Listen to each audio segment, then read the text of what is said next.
ಮಿತ್ರರಿಗೆ ನಮಸ್ಕಾರ. ಇವತ್ತು ಚಪಾತಿ, ಪೂರಿ, ಬನ್ಸ್, ದೋಸೆ ಇದಕ್ಕೆಲ್ಲ ಇಷ್ಟವಾಗುವಂಥ ಒಂದು ಗಸಿ ಮಾಡ್ತಾಯಿದ್ದೇನೆ. ಗಸಿ ಮಾಡೋದಕ್ಕಾಗಿ ನಾನು ತರಕಾರಿಯನ್ನು ಹೆಚ್ಚಿಟ್ಕೊಂಡಿದ್ದೀನಿ. ಬೀನ್ಸು, ಕ್ಯಾರೆಟ್, ಆಲೂಗಡ್ಡೆ, ಈ ತೊಗರಿಬೇಳೆ ಸ್ವಲ್ಪ ನೆನೆಸಿಟ್ಟಿದ್ದೇನೆ. ಆಮೇಲೆ ಬಟಾಣಿ ಕಾಳು ಇಷ್ಟನ್ನು ನೆನೆಸಿಟ್ಟಿದ್ದೇನೆ. ನೋಡ್ಕೊಳ್ಳಿ. ಇದನ್ನು ಕುಕ್ಕರಲ್ಲಿ ಒಂದು ವಿಸಿಲ ಬೇಯಿಸ್ತಾ ಇದ್ದೇನೆ. ಈಗ ಹೇಳ್ದಂಗೆ ತರಕಾರಿಯನ್ನೆಲ್ಲ ಬೇಯಿಸಿದೆ. ಕುಕ್ಕರಲ್ಲಿ ಒಂದು ವಿಸಿಲ್ ಹೊಡೆಸ್ಕೊಂಡಿದ್ದೇನೆ. ಕ್ಯಾರೆಟ್, ಬೀನ್ಸ್, ಆಲೂಗಡ್ಡೆ ಜೊತೆಗೆ ಸ್ವಲ್ಪ ಬಟಾಣಿ ಕಾಳು ಹಾಕಿದೆ, ಸ್ವಲ್ಪ ತೊಗರಿಬೇಳೆ.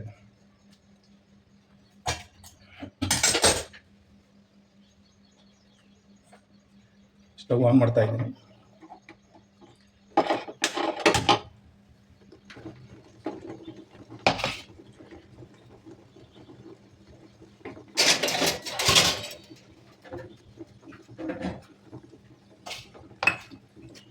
ಇದಕ್ಕೆ ರುಬ್ಬಿದ ಮಸಾಲೆಯನ್ನು ಹಾಕ್ತಾ ಇದ್ದೇನೆ.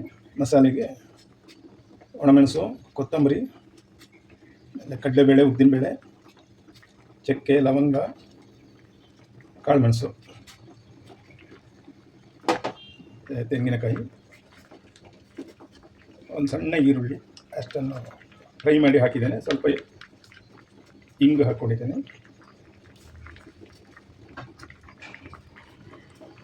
2 ಹೆಸರು ಹಸಿ ಬೆಳ್ಳುಳ್ಳಿ ಹಾಕಿದ್ದೇನೆ, ಫ್ಲೇವರಿಗೋಸ್ಕರ ಬೆಳ್ಳುಳ್ಳಿ.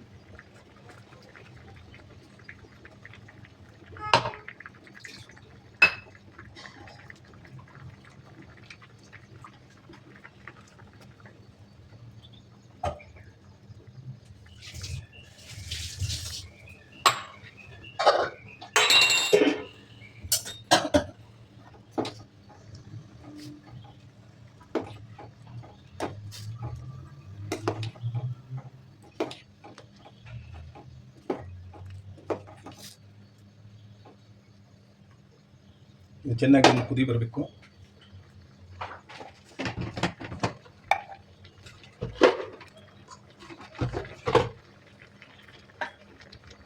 ಒಂದು ಸಣ್ಣ ಪೀಸ್ ಬೆಲ್ಲ ಹಾಕ್ತಾ ಇದ್ದೇನೆ, ಯಾಕಂದರೆ ಗಸಿ ಒಂದು ಸ್ವಲ್ಪ ಸ್ವೀಟ್ ಬಂದು ಚೆನ್ನಾಗಿರುತ್ತೆ.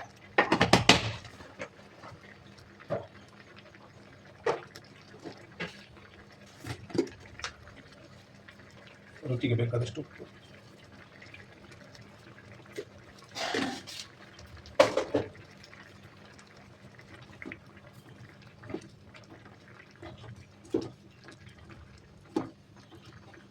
ಒಳ್ಳೆ ಪರಿಮಳ ಬರ್ತಾ ಇದೆ.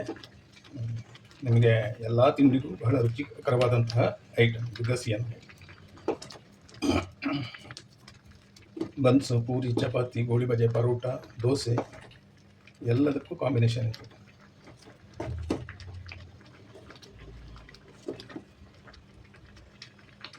ಕುದಿ ಬರ್ತಾ ಇದೆ. ಇದಕ್ಕೆ ಸಾಕಿದ್ದು. ವೀಕ್ಷಕರೇ, ನಿಮಗೆ ಗಸಿ ಇಷ್ಟವಾದಲ್ಲಿ ನನಗೆ ಸಬ್ಸ್ಕ್ರೈಬ್ ಮಾಡಿ, ನನ್ನ ಚಾನಲನ್ನು ಪ್ರೋತ್ಸಾಹಿಸಿ. ಧನ್ಯವಾದಗಳು.